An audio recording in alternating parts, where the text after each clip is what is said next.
I'm very happy that you're giving me this attention and this information attention because it needs to get out to the world. I will start, since we have to be brief. I have already given all pertinent information and supporting documentation to the Senate Intelligence Committee and ARROW. They informed me that all of my information will be recorded for public record and shared with Congress. It is that important.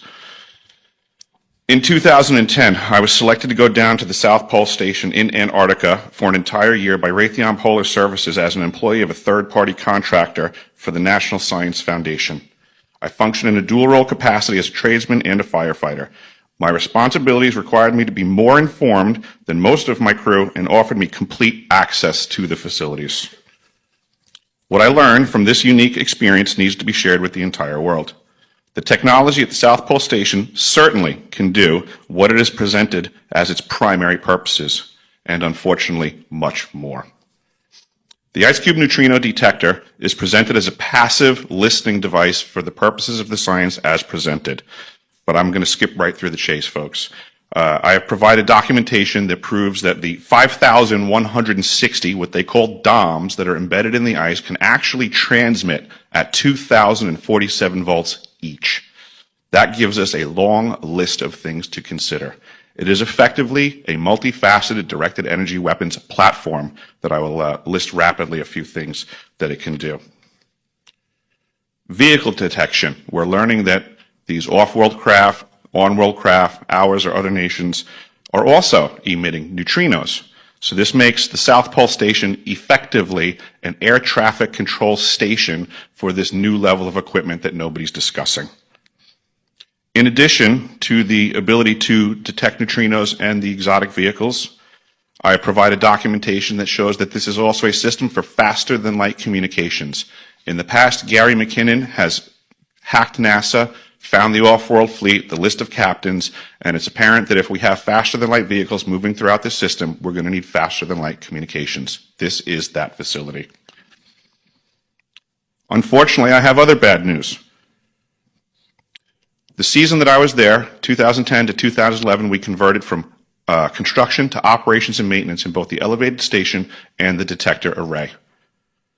Unfortunately, when they first fired it up, that was when we had the earthquakes in Christchurch, New Zealand. There was 2 incidental shots before they were able to target it correctly.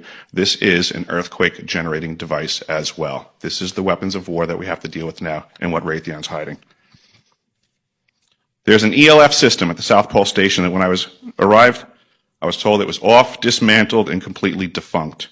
In my work, I will rapidly just tell you, I had to figure out the circuitry for certain other repairs, and I found that this system is in fact completely energized, up and running, and being utilized with the other systems for nefarious purposes as well.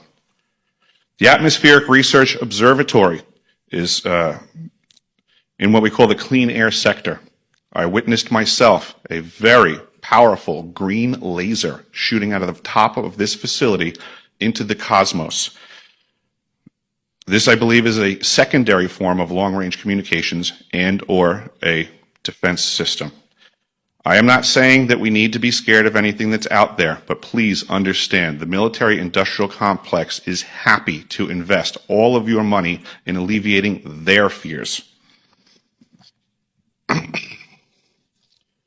A question of power comes into play for all of these facilities that are present. I assure you, I knew what was going on, I knew the load demands of the facility, and all of these new items exceed the demand for the systems that I was presented.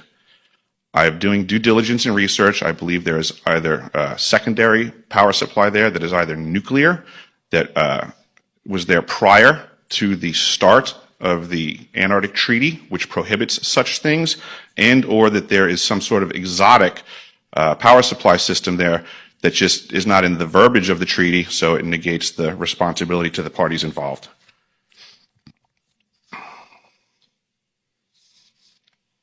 I think that pretty much covers it for time. If anybody wants to find out more, I have a website where all this information is at. For brevity, I'll wrap it up, but you can go to deciphering.tv. I've documented all of this stuff, and information is available.